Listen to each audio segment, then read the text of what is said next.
C'était LBS Africain, la quotidienne. Bonsoir à toutes et à tous et bienvenue pour un nouveau numéro d'LBS Africa. Nous sommes le 21 janvier. On est très heureux d'être avec vous en direct sur la page Facebook LBS FM. Bien évidemment, cette émission est en partenariat avec MNG Radio et sera rediffusée d'ailleurs sur leurs ondes dès demain, 99.7 FM en Seine-et-Marne. Pour m'accompagner ce soir, Mohamed Touré. Salut Momo. Salut Nas, comment va? Ça va et toi? Écoute, moi ça va. Ouais. C'est plutôt à toi qu'il faut poser cette question. Ah, moi ça va très bien, surtout depuis hier, c'est une fête permanente que je vis depuis, depuis hier. C'est incroyable ce que l'on vit. Pour nous accompagner également ce début d'émission, on a au téléphone Salim, supporter de la Tunisie. Salut Salim. Salut Nassordine, salut à tous. Salut Salim. Je tiens à rendre hommage à Salim parce que il y a toujours cru pour les Comores, contrairement à moi. Il m'avait prédit la victoire des Comores face au Ghana et je t'en rends hommage, Salim, ce soir. Je te l'ai promis, je te rends hommage. Merci Nassordine, mais je t'avais prédit aussi la qualification après la victoire au Togo. Ouais, c'est vrai. Je te disais, après votre victoire au Togo et le match nul contre l'Égypte en éliminatoire, je te disais que si vous preniez 4 points contre le Kenya, ça, non seulement ça aurait prouvé que, voilà, pour moi, les Comores, ça aurait, pour moi, justifié le fait que les Comores, voilà, ne sont plus les mêmes qu'il y a quelques années, parce que prendre 4 points contre le Kenya, l'Égypte ne l'a pas fait, par exemple. Et pour moi, après, je me suis dit qu'après, concernant les Comores, ça allait être une qualification, pas on va dire in the pocket, mais à 99%. Et puis est venue la CAN. Et moi, comme je te disais, la Sourdine, s'il y avait vraiment une équipe que vous pouviez battre, c'était le Ghana. C'était le Ghana, parce que le Ghana allait vous laisser des espaces, parce que le Ghana allait vous sous-estimer. Et finalement, ouais, il y a eu la victoire au bout. Ouais. Je te disais, pour la qualif, le résultat qui me faisait le plus peur, c'était Guinée équatoriale, Sierra Leone. Il fallait que la Guinée équatoriale l'emporte et ça s'est joué à très peu de choses puisque la Sierra Leone a raté un penalty à la fin, donc tu devais être comme un fou, la Sourdine. Pour être honnête avec toi, Sierra Leone mettait le penalty, c'était compliqué. Hein. Pour être honnête avec toi, Salim. Pour être honnête avec toi, Salim, je n'ai pas eu le courage de regarder les deuxièmes mi-temps parce qu'il y avait trop de pression. Donc, je n'ai pas regardé, donc j'ai pas vu le penalty raté en direct. Heureusement pour mon cœur parce que j'avais pas le courage de regarder les deuxièmes mi-temps, surtout ce match-là parce qu'effectivement, il y avait aussi le résultat de Côte d'Ivoire-Algérie qui était important pour notre qualification. Mais vu qu'il y avait 2-0 à la mi-temps, c'était à peu près plié. Et c'est vrai que là où il y avait toute la tension, c'était sur ce Guinée équatoriale Sierra Leone et on remercie le gardien équato-guinéen qui nous offre une place en huitième de finale. Du coup, Salim, avec toi, on va parler surtout de la Tunisie. La Tunisie qui a joué hier face à la Gambie, défaite 1-0. Alors, les Tunisiens qui avaient beaucoup de cas de Covid, une dizaine de cas au total. Comment tu analyses le match et est-ce qu'il faut en tirer des leçons pour le choc à venir contre le Nigeria? Il faut savoir que déjà, la Tunisie, à chaque fois qu'elle a effectué une phase de poule moyenne ou médiocre, elle a très souvent été loin. Par exemple, lors de la dernière édition, la CAN 2019, la Tunisie a fini la phase de poule avec 3 points seulement. Et elle est allée en demi-finale la dernière fois. Ouais. Donc là, la Tunisie finit avec 3 points. Alors, la seule interrogation, c'est les cas Covid. Si la Tunisie récupère ses joueurs contre le Nigeria ou pas, apparemment il y a Sliki qui revient pour le moment, en espérant Kazri, Chalali, Maloul, parce que contrairement à ce qui a été dit sur RMC ou d'autres médias, la Tunisie ne manquait pas que 2 titulaires, il en manquait beaucoup plus. Parce qu'il manquait Sliki, Kazri, Maloul, Chalali et Brown, ça fait 5. Donc, c'est une colonne vertébrale. Il manquait beaucoup de titulaires contre la Gambie. Ouais. Mais la Tunisie a quand même fait l'exploit de rater son 3e pénalty d'affilée. C'est incroyable. J'ai compté Nassourdine 7 pénaltys ratés lors de cette CAN. 7 pénaltys ratés, Nassourdine. Ouais.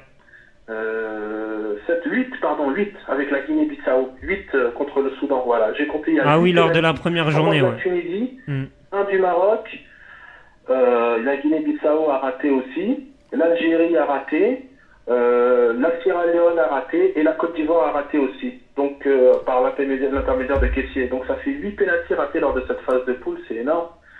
Mais dans ces 8 pénaltys, il y a 3 pénaltys ratés par la Tunisie. Ouais. Donc voilà, la Tunisie a fait un premier tour très très moyen, Nassourdine, mais la Tunisie arrive en outsider contre le Nigeria. Ça va être la plus grosse affiche des huitièmes de finale. Pourquoi? Parce que c'est les deux derniers demi-finalistes. C'est ça, oui. La dernière de la précédente édition. Mm. Et voilà, il y a Égypte, Côte d'Ivoire aussi, mais Tunisie-Nigeria, c'est une plus grosse affiche parce que non seulement la Tunisie et le Nigeria étaient demi-finalistes, mais en plus ils étaient tous les deux présents au mondial.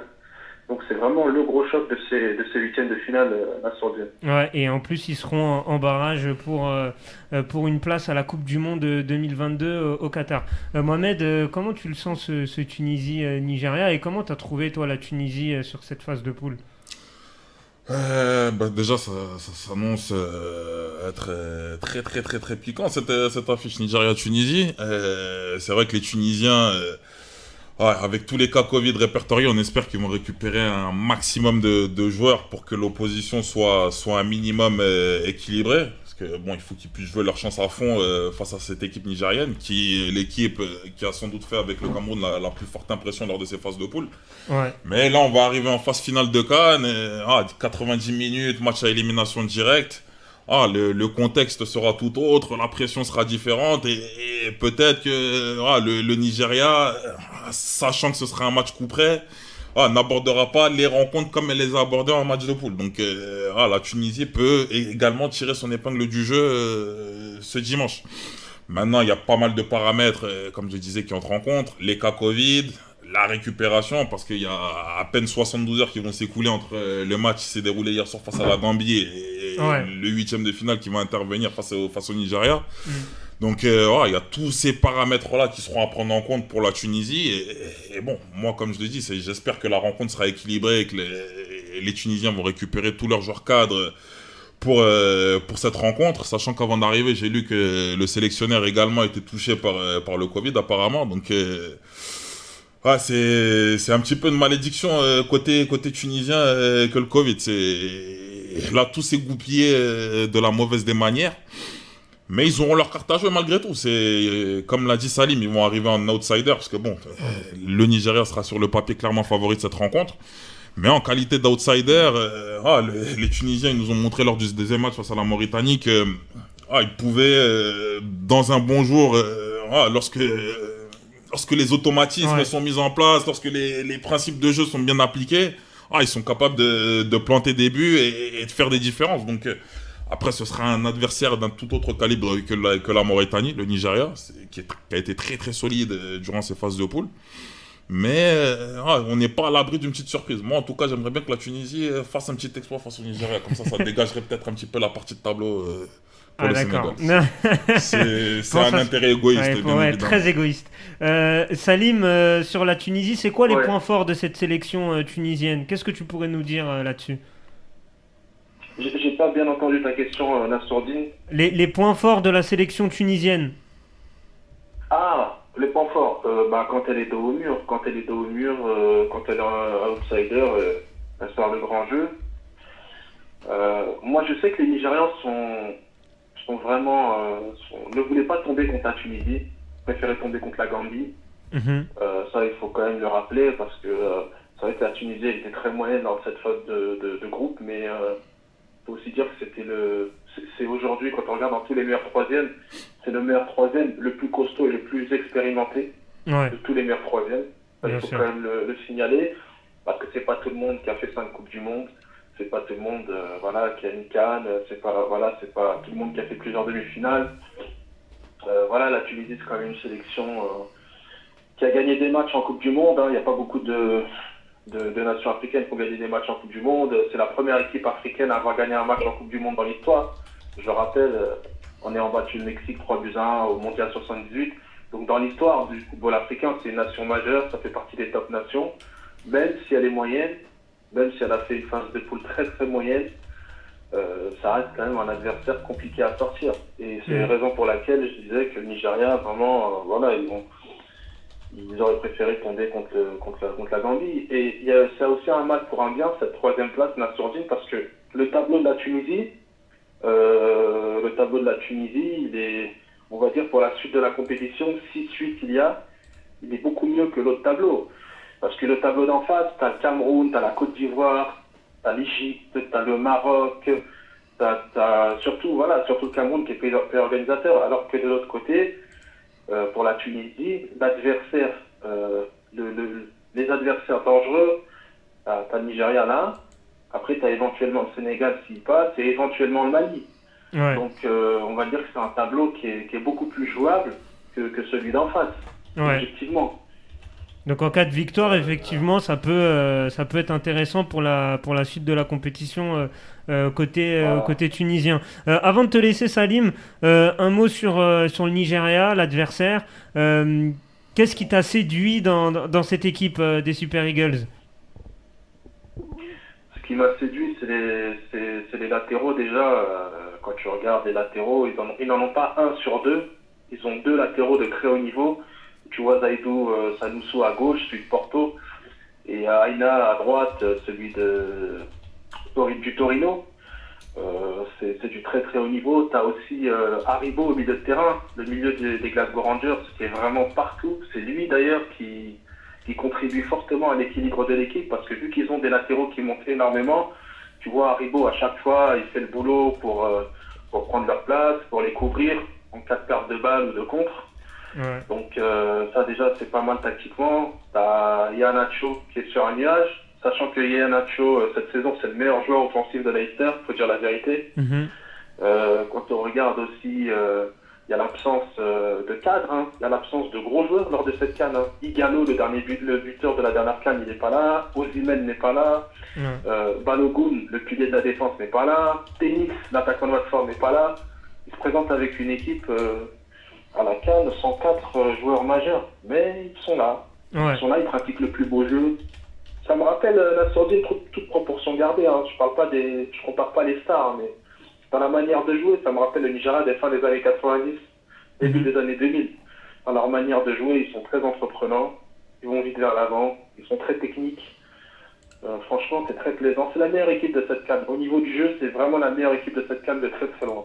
Ouais, donc gros défi à venir pour la Tunisie. D'ailleurs, c'est un match qu'on va vous commenter, hein. C'est le premier match des huitièmes de finale qu'on va vous commenter. Ce sera dimanche à 20h, le choc entre le Nigeria et la Tunisie. Restez branchés jusqu'à la fin de l'émission. On vous donnera le programme complet des matchs qu'on va commenter en direct avec LBS FM. Merci Salim d'avoir interagi avec nous. Et puis, on va t'appeler régulièrement jusqu'à la fin de cette CAN. Ouais, et puis demain, il n'y a pas de match, mais demain, grosse journée pour le football africain, puisque tu as le tirage au sort des barrages pour la Coupe du Monde. Exactement. Exactement. Donc demain, il n'y a pas de match, mais ça sera une journée aussi importante, voire plus importante pour certaines sélections, parce qu'il y en a plein qui préféraient aller à la Coupe du Monde plutôt que d'aller au bout dans cette CAN. Ouais. Voilà, demain vraiment, grosse journée. Ouais, on va suivre tout ça bien évidemment et on aura l'occasion de commenter ces 5 affiches pour les barrages de la Coupe du Monde. Merci Salim d'avoir interagi avec nous et on te retrouve très vite sur LBS FM. Salut Salim. Merci à tous. Merci Salim. Bonne fin d'émission. Merci. Ciao Salim. Oui, Tunisie-Nigeria, gros choc à venir. Hein. C'était l'affiche de la petite finale de la CAN 2019 remportée par le Nigeria. 1-0. D'ailleurs, on l'avait commenté ce match, le goal replay sur notre chaîne YouTube LBS FM. On va passer au deuxième sujet, Mohamed. On va parler d'une sélection qui a quitté la compétition assez prématurément. C'est l'Algérie. L'Algérie qui s'est inclinée 3-1 face à la Côte d'Ivoire. Et il n'y a pas eu photo, Momo, dans ce match. Hein. Ouais. On pensait à un sursaut d'orgueil de la part des Algériens. Une victoire aurait suffi à les qualifier dans un match au coup près face à la Côte d'Ivoire. Mais malheureusement, il n'en a rien été pour nos amis Fenech. Ils ont été clairement dominés et surclassés par cette équipe ivoirienne qui qui a joué le jeu malgré tout, sachant qu'elle était déjà qualifiée. Elle aurait pu un petit peu lever le pied sur cette rencontre, mais il n'en a rien été. Il voulait taper du poing sur la table, on va dire, et pour le coup, ils ont vraiment fait preuve d'une démonstration sur tous les plans. Ils ont outrepassé, notamment au milieu de terrain, où les Algériens étaient complètement moins mangés et noyés. Ça a vraiment été une très très belle partie de la part des Ivoiriens. Et ils ont été réalistes également sur leurs attaques offensives. C'est ça. Il y a eu un alliage de tout. Il fallait un petit peu de ça pour battre le champion d'Afrique et l'éliminer. Et ce qui reste néanmoins un sacré exploit de la part de nos amis ivoiriens. Ouais. Moi, ce qui m'a impressionné sur cette équipe de Côte d'Ivoire, que j'avais vu un petit peu lors de la première journée face à la Guinée équatoriale, que j'ai pas trouvé transcendant, mais après en face il y avait un adversaire, et on l'a vu par la suite de la compétition, la Guinée équatoriale qui s'est révélée être un adversaire très coriace. Ils ont fini avec 6 points quand même, les Équato-Guinéens. Ils sont petit à petit montés en puissance. Alors, ce match nul un peu malheureux, parce que si le gardien ne fait pas la bévue, la Côte d'Ivoire a les 3 points. Mais là, j'ai l'impression vraiment que c'était le match qui a, on va dire, lancé définitivement leur compétition. Tu avais sur toutes les lignes, et notamment au milieu de terrain, j'ai vu une doublette Sangaré et Franck Kessié qui était vraiment... c'était incroyable. C'est Rocky et Benasser. Ils n'ont pas vu le jour. Ils n'ont pas vu le jour. Ah ouais. C'était complètement submergé par le pressing des Ivoiriens, qui a été très cohérent. Chapeau bas à Patrick Baumel pour le coup, qui a réussi à instiller, tu vois, son style, ses préceptes de jeu, son style de jeu.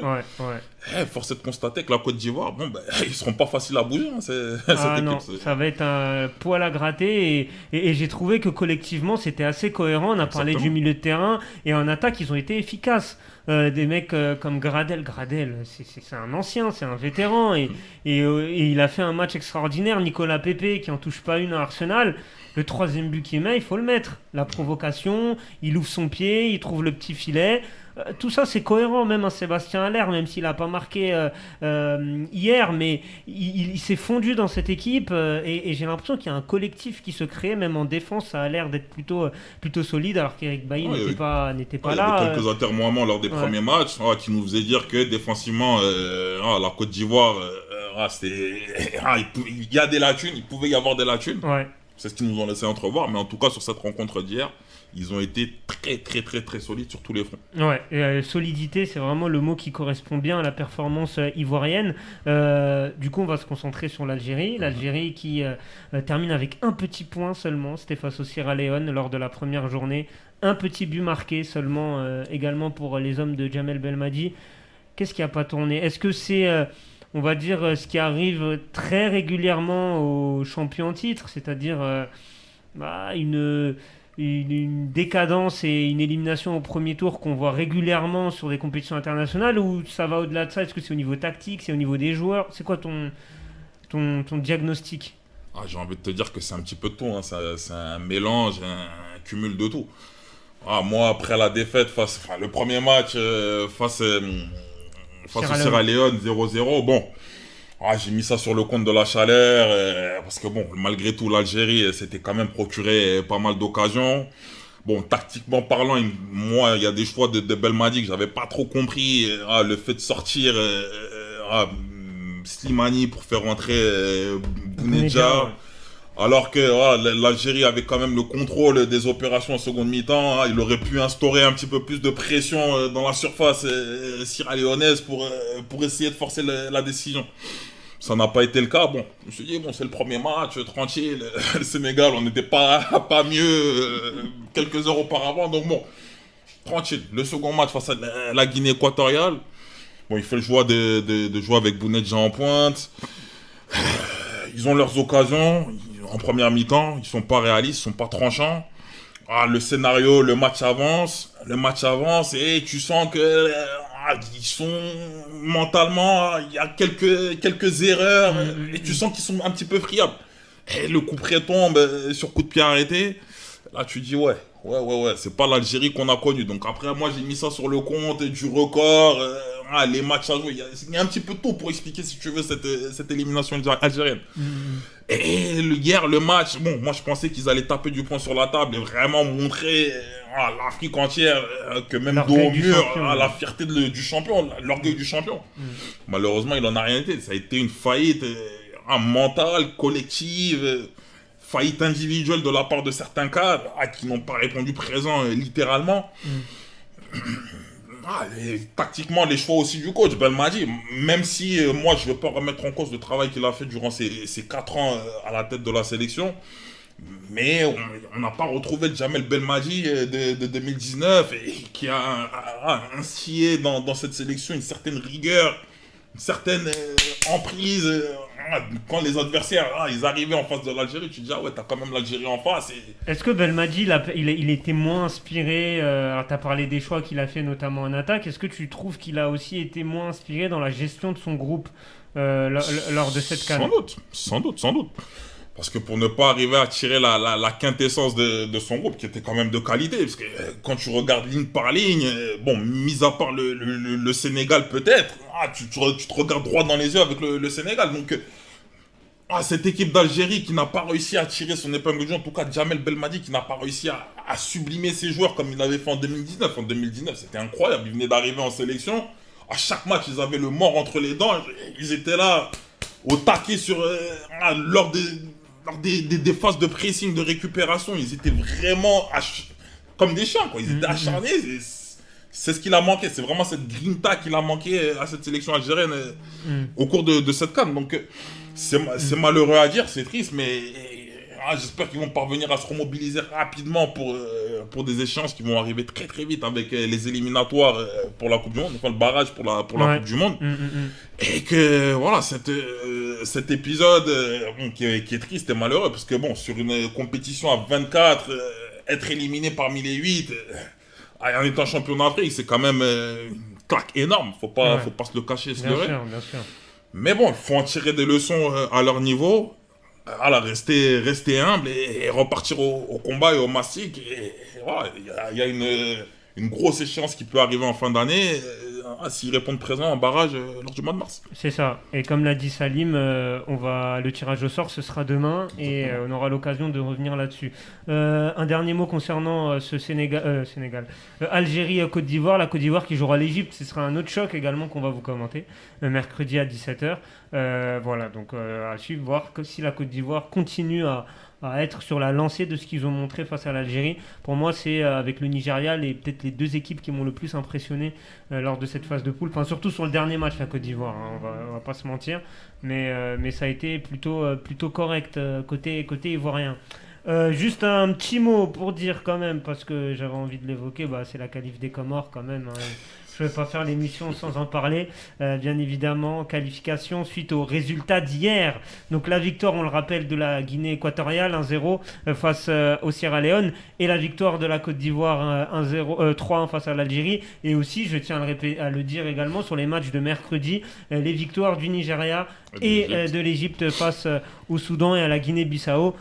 Tout ça mélangé, les Comores terminent 4e dans les meilleurs 3e. Et quand on regarde un petit peu le tableau des qualifiés, tous ceux qui sont qualifiés, c'est toutes les équipes qui ont gagné au moins un match dans cette compétition.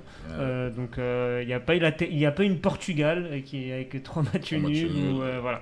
Il fallait au moins une victoire cette année pour aller en 8e de finale. C'est magnifique. On a commenté le Ghana-Comores. Vous étiez extrêmement nombreux. C'est le live le plus vu pour l'instant lors de cette CAN. C'était incroyable ce qu'on a vécu déjà mardi, Momo. C'était magique. C'était magique pour les Comores. Le scénario du match, les rebondissements, le Ghana qui égalise dans le dernier quart d'heure et voilà, qui part à l'assaut, à l'abordage total pour essayer d'arracher sa qualification. Les Comores, on se dit qu'ils sont au bout du rouleau. Pour moi, c'était cuit. 2-2, c'est vrai que t'en menais pas là, 2-2. Ça, je me souviens de ta tête. Je me suis dit... Là, ça va être compliqué, je ne voyais pas, alors qu'on était en supériorité numérique, mais il y avait ce contre-coup physique qu'on a connu face au Maroc également, mais vraiment de manière plus significative. Mais c'est vrai que là, le but de Mouni, le troisième, là, c'est le but de la qualif. Et on s'en rendait pas compte mardi, mais c'est le but qui nous envoie en huitième face au Cameroun. Ce sera lundi à 20h. Également un match qu'on va vous commenter. Momo, tu seras là. Ouais, je serai là. Tu seras là aux premières loges. Apparemment, je porte chance aux Comores. C'est ça. Donc, tu continueras à commenter les Comores. Ce sera lundi à 20h face au Cameroun, pays organisateur. C'est vrai qu'on n'a pas cité le Cameroun, mais qui a fait aussi une belle phase de poule. Ouais, bon, le premier match du Cameroun, match d'ouverture face au Burkina Faso, bon, je me suis un petit peu emmerdé, mais bon, ils ont été réalistes, entre guillemets. Ouais. C'est une histoire de pénalty sur le premier match. Hein. C'est 2 erreurs grossières de la défense burkinabé. Exactement. Après, ils sont un petit peu sont montés crescendo, on va dire, au cours de cette phase de poule. Après, le Cameroun, devant son public, ils ont des arguments à faire valoir également à leur niveau, donc on peut pas les écarter des favoris logiques pour le sacre final le 6 février prochain. Donc, à domicile, ils auront toujours le soutien populaire qui sera là pour les porter lorsqu'ils seront un petit peu dans la difficulté. Donc, ouais. Ça compte. Ça compte. Et j'espère juste que l'arbitrage sera impartial. C'est un vœu pieux peut-être, mais je l'espère. Bon, le Cameroun est largement favori, bien évidemment. On les avait affrontés lors des qualifs pour la CAN 2019. On avait fait un partout à Mitsamiouli à l'époque et on avait perdu 3-0 lors du dernier match de qualification. Bon, il faut dire que sur ce match-là, on était emprunté. Il y avait pas mal de cadres qui n'étaient pas là. Mais j'ai envie de croire à cette dynamique qu'on a vue face au Ghana, en tout cas sur les intentions. C'est vrai que face au Ghana, contrairement aux deux autres matchs où on était un peu timoré, et le vrai regret, il était vraiment face au Gabon, parce que là, on leur donne une place en huitième, je continue à le penser, parce qu'on leur a donné le match, clairement. Mais bon, face au Maroc, il n'y avait rien à dire, mais voilà, on était un peu timoré, on n'osait pas vraiment aller jusqu'au bout des actions, se tromper sur le dernier geste, sur la dernière passe. Et le fait que El Fardou marque dès la 4ème, donc on est à 11 contre 11 à ce moment-là. 11 contre 11, on marque dès la 4ème minute de jeu. Bah, ça a libéré les joueurs. Après, il y a eu les scénarios de match qui ont fait qu'on a eu l'expulsion d'André Ayou. Mais voilà, il y a le doublé de Mouni et les buts sont dans le jeu. Les 3 buts sont dans le jeu. Il n'y a pas de coup de pied arrêté.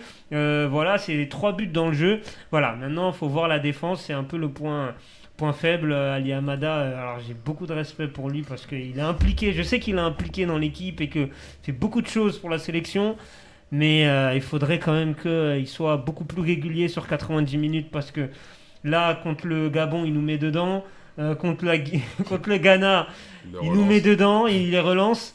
Là, contre le Cameroun, s'il fait une erreur encore, on va le payer cher. On va le payer très très cher. Vous en savez plus sur la blessure de Ben Bona ? Écoute, ça va mieux, mais je pense qu'il va être juste pour lundi. Ça va être trop juste pour lundi et je pense qu'Amir Abdou va pas prendre de risques et va mettre Ali Hamada qui est en pleine possession de ses moyens. Voilà. Et j'espère qu'il va se baser sur l'équipe qu'on a vue. Alors, il y a un grosse absence à venir pour les Comores, c'est Selemani qui est suspendu, qui a pris un carton jaune face au Ghana et qui est suspendu pour le match face au Cameroun. C'est vraiment dommage parce que voilà, même si c'est un soliste, même s'il aime des fois il aime garder le ballon, mais c'est quand même un joueur qui peut faire des différences. C'est un joueur qui peut qui a le niveau, enfin voilà, qui a l'habitude de jouer des matchs de haut niveau en championnat belge.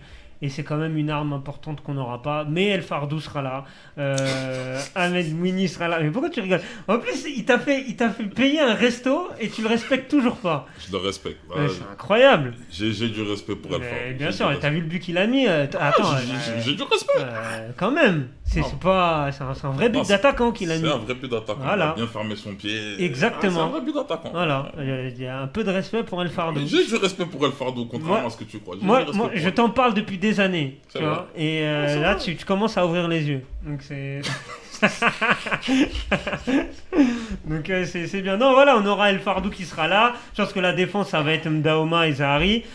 Sur les côtés, Benjaloud notamment. Donc normalement, l'équipe, on la connaît à peu près. Mais c'est vrai que l'absence de Selemani va être un peu préjudiciable. Je pense qu'il va faire jouer soit Alim Madi, sur le côté, qui est son remplaçant, on va dire poste pour poste.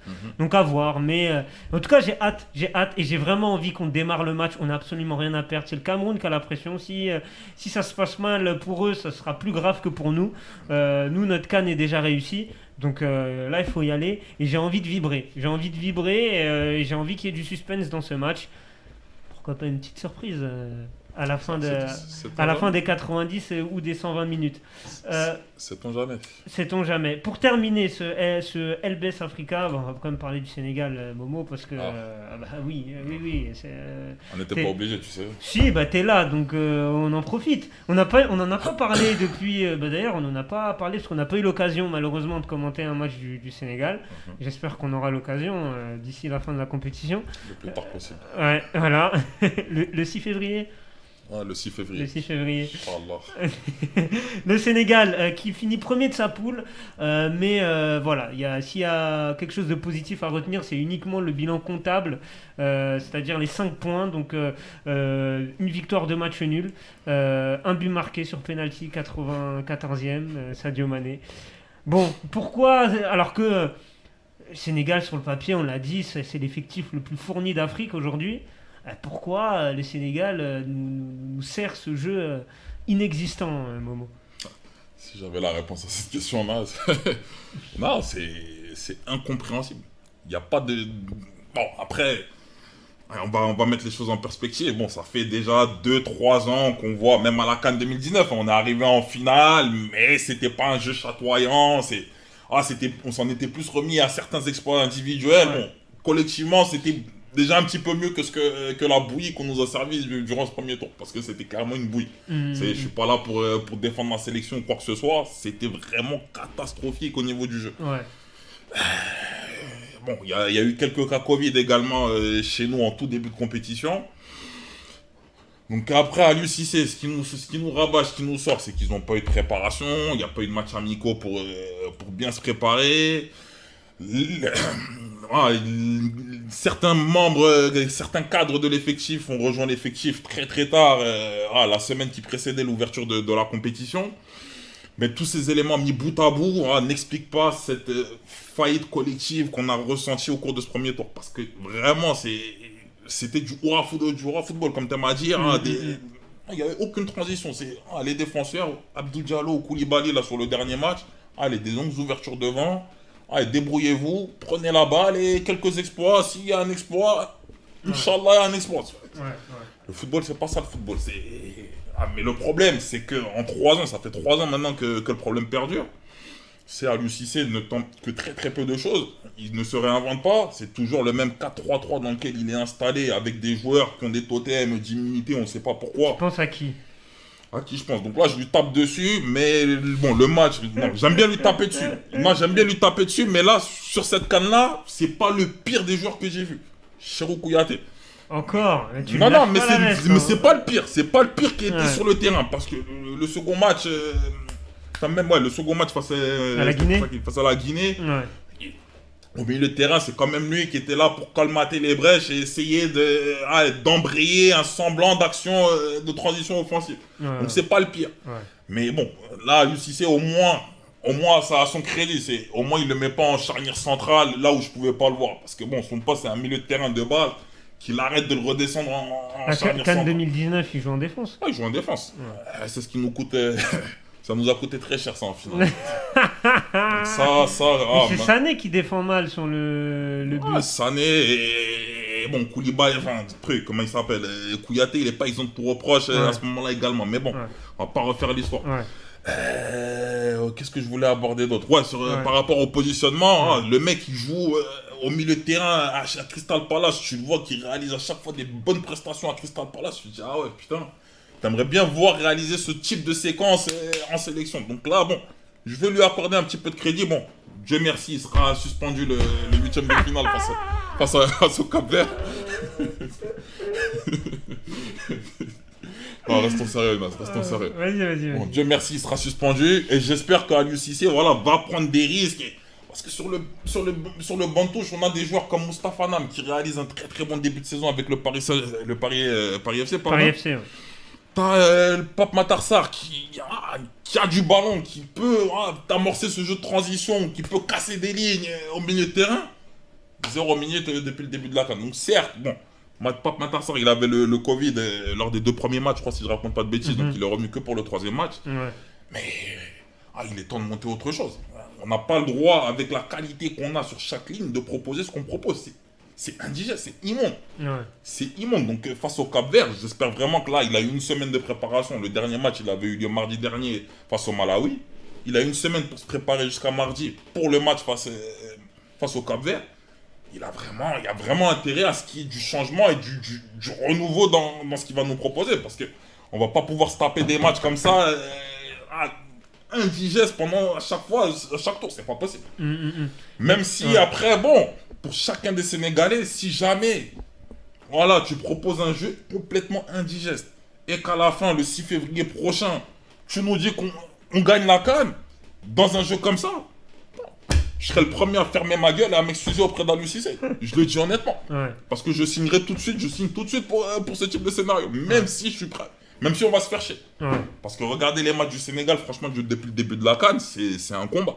C'est pas facile. C'est vraiment un combat. Je te le confirme. J'ai regardé le match, le premier match, du coup, votre victoire, là, c'était face à Zimbabwe. C'était... Ouais, non, les 20 premières minutes étaient bien. Puis après, je crois que c'était les 20 meilleures minutes de votre CAN, je crois.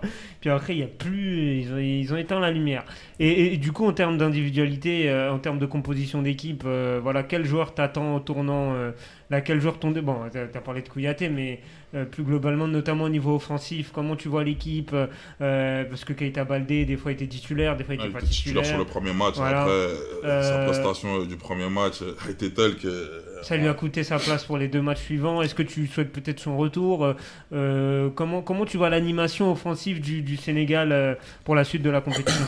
Face au Cap-Vert, bon, le Cap-Vert après, ils ont une équipe, je pense qu'ils joueront en bloc bas, ils vont nous attendre. Donc ce sera à nous de faire le jeu, de créer des choses.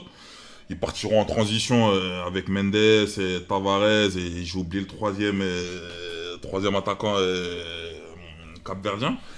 Mais ce sera à nous de créer le jeu. Donc ce sera à nous de forcer la décision à ce moment au cours de ce 8e de finale. Donc après, bon, pour répondre à ta question, quel joueur j'attends au tournant? Bon, Sadio Mané, il va falloir même s'il se donne beaucoup sur le front de l'attaque, parce qu'il n'était pas pour moi dans sa position naturelle. À Liverpool, il joue sur les côtés. Là, tu as l'impression qu'il joue en soutien de l'attaquant, mais sans une véritable aide de la part des milieux de terrain, parce que les milieux de terrain, ils sont tellement bas, tellement reculés que il y a une telle distance entre les lignes que son positionnement, au final, il ne sert à rien parce qu'il est vraiment marqué. Donc, il va vraiment falloir qu'il parvienne à créer quelque chose, lui, à son niveau, mais il faut qu'il soit vraiment cadré et entouré autour de lui. Sur le front de l'attaque, il va falloir que les attaquants aussi commencent à planter des buts, parce que 0 but marqué de la part des attaquants depuis le début de la compétition, bon. C'est famélique. J'ai pas envie de revivre une Mbaye Niang en 2019, quoi, tu vois. Donc, il est grand temps que les attaquants commencent à s'y mettre. Ouais. Et défensivement parlant, bon, Koulibaly, il a repris la CAN, sa CAN a démarré, mardi dernier. Il va falloir qu'il se remette en jambes petit à petit, parce que voyait qu'il commençait quelque peu à tirer la langue mardi soir. Ouais. Donc, j'espère qu'il sera en condition et voilà. Il va falloir que toutes les étoiles soient alignées maintenant, qu'on sorte les doigts du cul clairement. Désolé, c'est clair.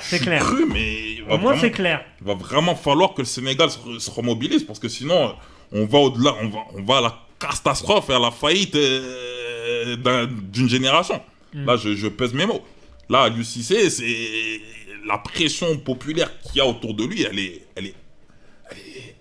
est légitime parce que il y a une équipe qui est de très haut niveau, qui est le plus bel effectif d'Afrique, on l'a dit. Ça fait longtemps qu'il est là, Aliou Cissé. Depuis 2015. Ça fait 7 ans qu'il est là. Voilà, un bon moment qu'il est sélectionneur. Bon, il a eu on va pas dire des résultats en termes de trophées, mais en termes de régularité, il a quand même emmené le Sénégal à la Coupe du Monde. Il a quand même fait finale en 2019. Bon, là, on attend vraiment qu'il transforme l'essai.